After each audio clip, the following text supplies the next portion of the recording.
So I want to start by offering you a free, no-tech life hack.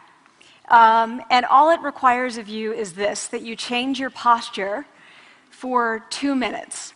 But before I give it away, I want to ask you to right now do a little audit of your body and what you're doing with your body.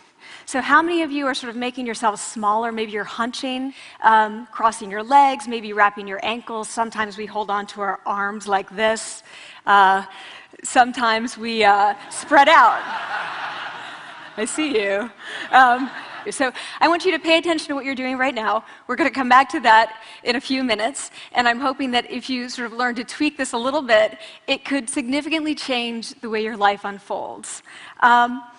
So we're really fascinated with body language, and we're particularly interested in other people's body language. You know, we're interested in, like, you know,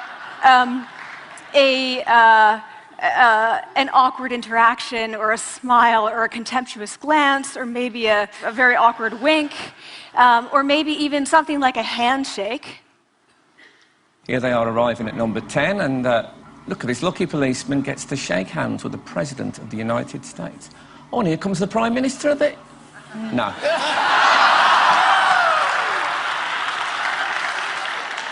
So a handshake, or the lack of a handshake, can have us talking for weeks and weeks and weeks, even the BBC and the New York Times. So obviously, when we think about nonverbal behavior or body language, but we call it nonverbals as social scientists, it's language. So we think about communication. When we think about communication, we think about interactions. So what is your body language communicating to me? What's mine communicating to you? And there's a lot of reason to believe that this is a valid way to look at this. So social scientists have spent a lot of time looking at the effects of our body language or other people's body language on judgments. And we make sweeping judgments and inferences from body language. And those judgments can predict really meaningful life outcomes, like who we hire or promote, who we ask out on a date. For example, Nalini Ambady, a researcher at Tufts University, shows that when people watch 30-second soundless clips of real physician-patient interactions, their judgments of the physician's niceness predict whether or not that physician will be sued. So it doesn't have to do so much with whether or not that physician was incompetent, but do we like that person and how they interacted? Even more dramatic, Alex Todorov at Princeton has shown us that judgments of political candidates' faces in just 1 second predict 70% of US Senate and gubernatorial race outcomes. And even, let's go digital, emoticons used well in online negotiations can lead you to claim more value from that negotiation. If you use them poorly, bad idea, right? So when we think of nonverbals, we think of how we judge others, how they judge us, and what the outcomes are. We tend to forget, though, the other audience that's influenced by our nonverbals, and that's ourselves. We are also influenced by our nonverbals, our thoughts and our feelings and our physiology. So what nonverbals am I talking about? I'm a social psychologist, I study prejudice, and I teach at a competitive business school. So it was inevitable that I would become interested in power dynamics. I became especially interested in nonverbal expressions of power and dominance. And what are nonverbal expressions of power and dominance? Well, this is what they are. So in the animal kingdom, they are about expanding. So you make yourself big, you stretch out, you take up space, you're basically opening up. It's about opening up. And this is true across the animal kingdom. It's not just limited to primates, and humans do the same thing. So they do this both when they have power sort of chronically, and also when they're feeling powerful in the moment. And this one is especially interesting because it really shows us how universal and old these expressions of power are. This expression, which is known as pride, Jessica Tracy has studied, she shows that people who are born with sight and people who are congenitally blind do this when they win at a physical competition. So when they cross the finish line and they've won, it doesn't matter if they've never seen anyone do it, they do this. So the arms up in the V, the chin is slightly lifted. What do we do when we feel powerless? We do exactly the opposite. We close up, we wrap ourselves up, we make ourselves small. We don't want to bump into the person next to us. So again, both animals and humans do the same thing. And this is what happens when you put together high and low power. So what we tend to do when it comes to power is that we complement the other's nonverbals. So if someone's being really powerful with us, we tend to make ourselves smaller. We don't mirror them, we do the opposite of them. So I'm watching this behavior in the classroom, and what do I notice? I notice that MBA students really exhibit the full range of power nonverbals. So you have people who are like caricatures of alphas, like really coming into the room. They get right into the middle of the room before class even starts, like they really want to occupy space. When they sit down, they're sort of spread out. They raise their hands like this. You have other people who are virtually collapsing when they come in. As soon as they come in, you see it. You see it on their faces and their bodies, and they sit in their chair and they make themselves tiny, and they go like this when they raise their hand. I noticed a couple things about this. One, you're not going to be surprised. It seems to be related to gender.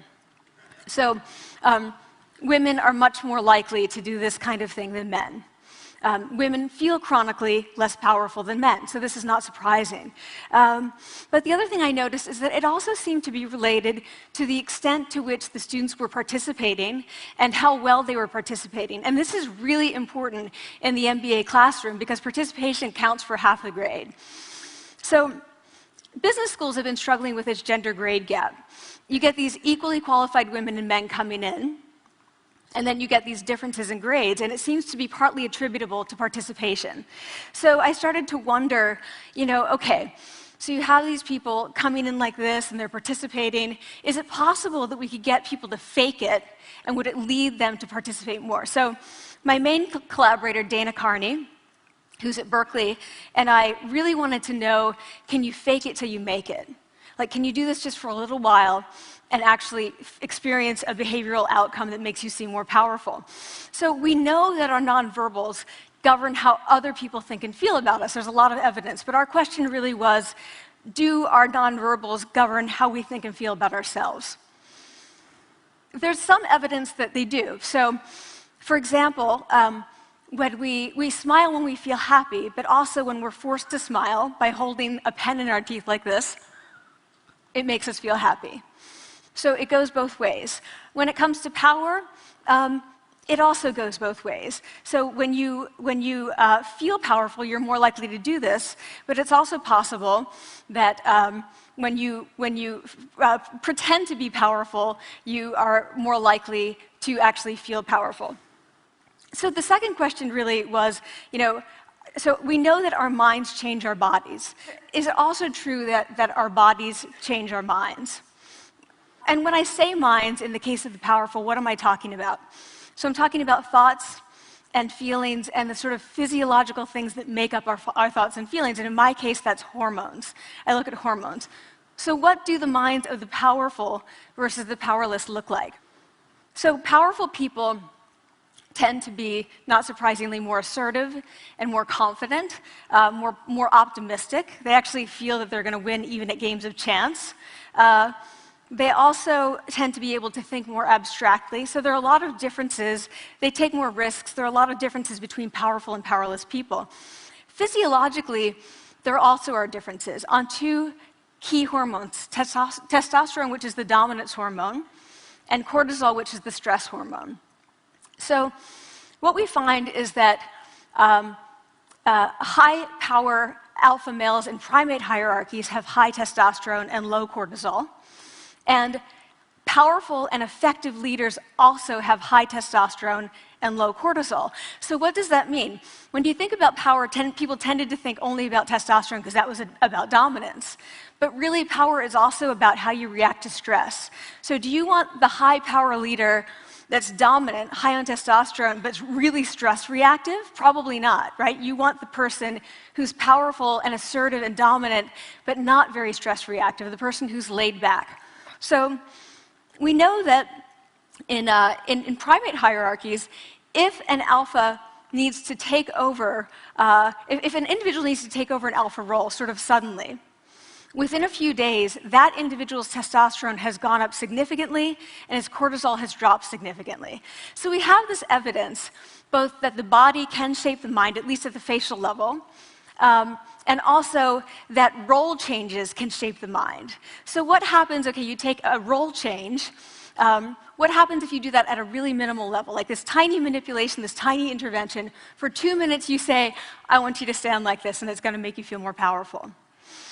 So this is what we did.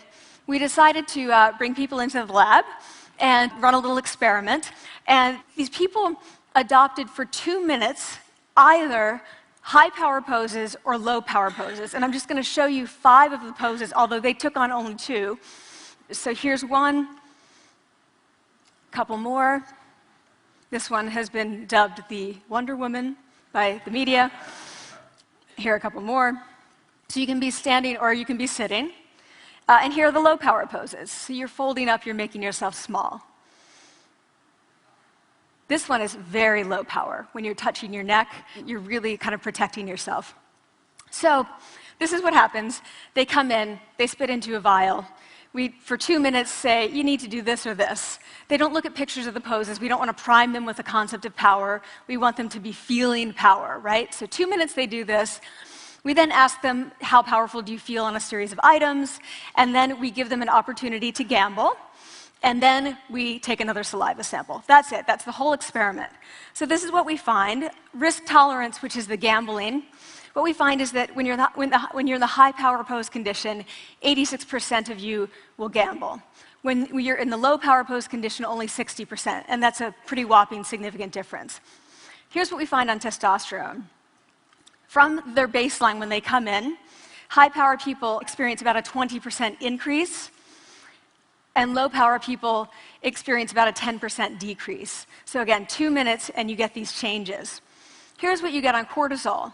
High-power people experience about a 25% decrease, and the low-power people experience about a 15% increase.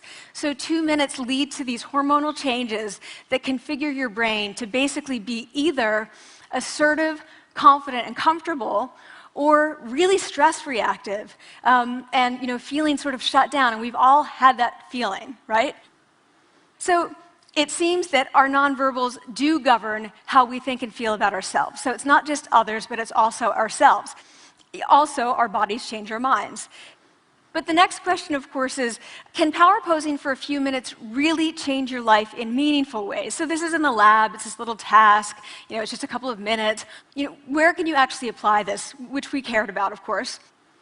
And so we think it's really what matters, where you want to use this is evaluative situations, like social threat situations. Where are you being evaluated? Either by your friends, like for teenagers, it's at the lunchroom table. It could be, for some people, it's speaking at a school board meeting. It might be giving a pitch, or giving a talk like this, or doing a job interview.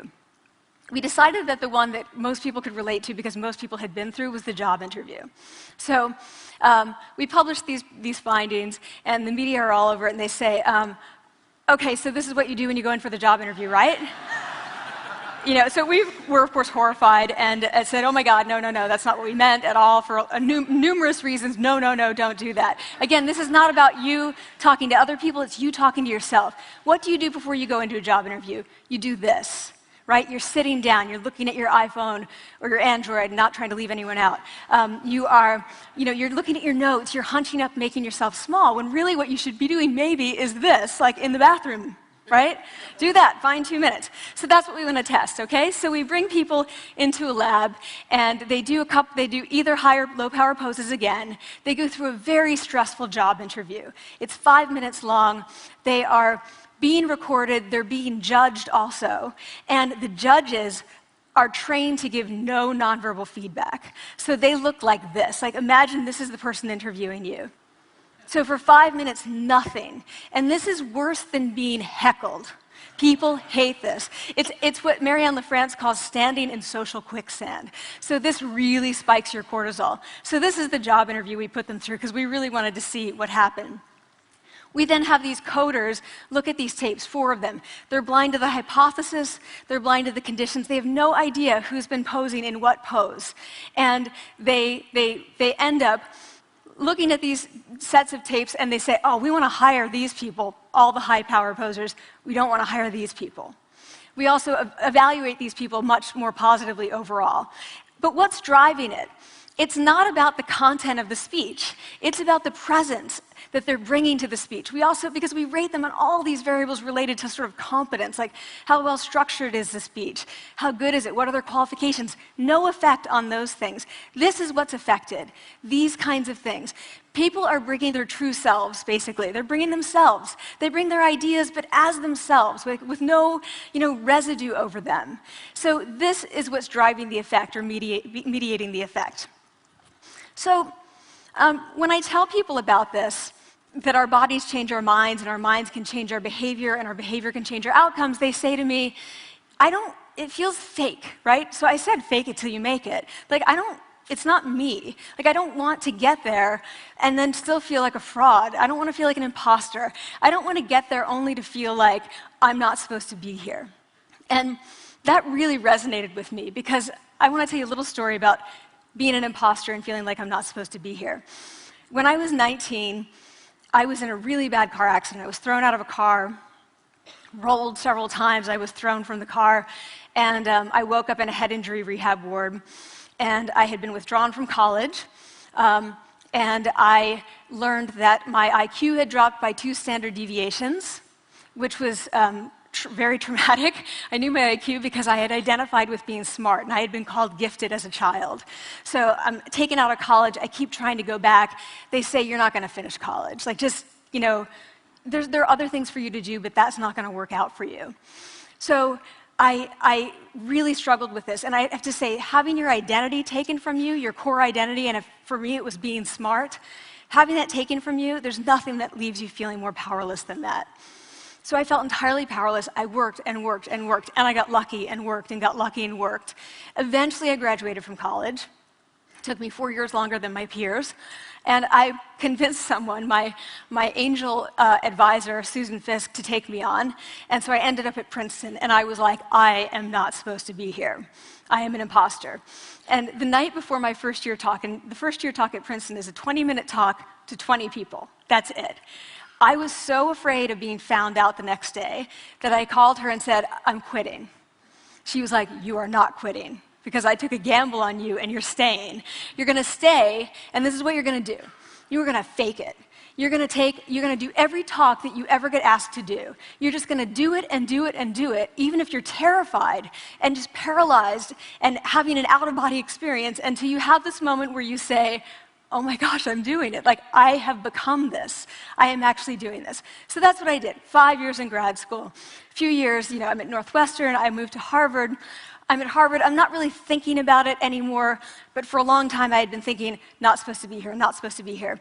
So at the end of my first year at Harvard, a student who had not talked in class the entire semester, who I had said, look, you got to participate or else you're going to fail, came into my office. I really didn't know her at all. And she came in totally defeated, and she said, I'm not supposed to be here.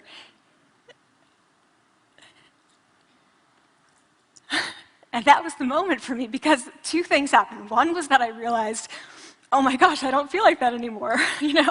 I don't feel that anymore, but she does, and I get that feeling. And the second was, she is supposed to be here.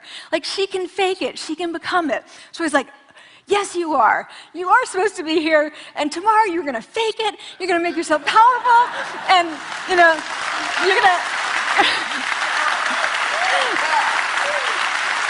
and you're going to go into the classroom, and you are going to give the best comment ever, And she gave the best comment ever, and people turned around, and they were like, oh my God, I didn't even notice her sitting there, She comes back to me months later, and I realized that she had not just faked it till she made it, she had actually faked it till she became it. So she had changed.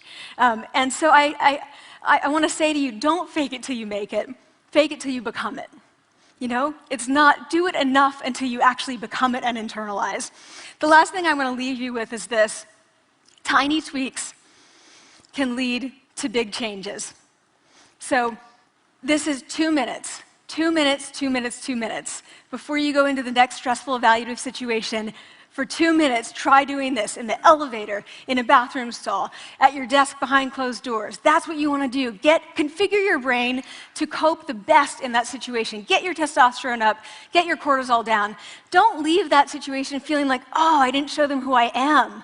Leave that situation feeling like, oh, I really feel like I got to say who I am and show who I am. So I want to ask you first, both to try power posing, and also I want to ask you to share this science, because this is simple. I don't have ego involved in this. Give it away, share it with people, because the people who can use it the most are the ones with no resources and no technology and no status and no power. Give it to them, because they can do it in private. They need their bodies, privacy, and 2 minutes, and it can significantly change the outcomes of their life. Thank you.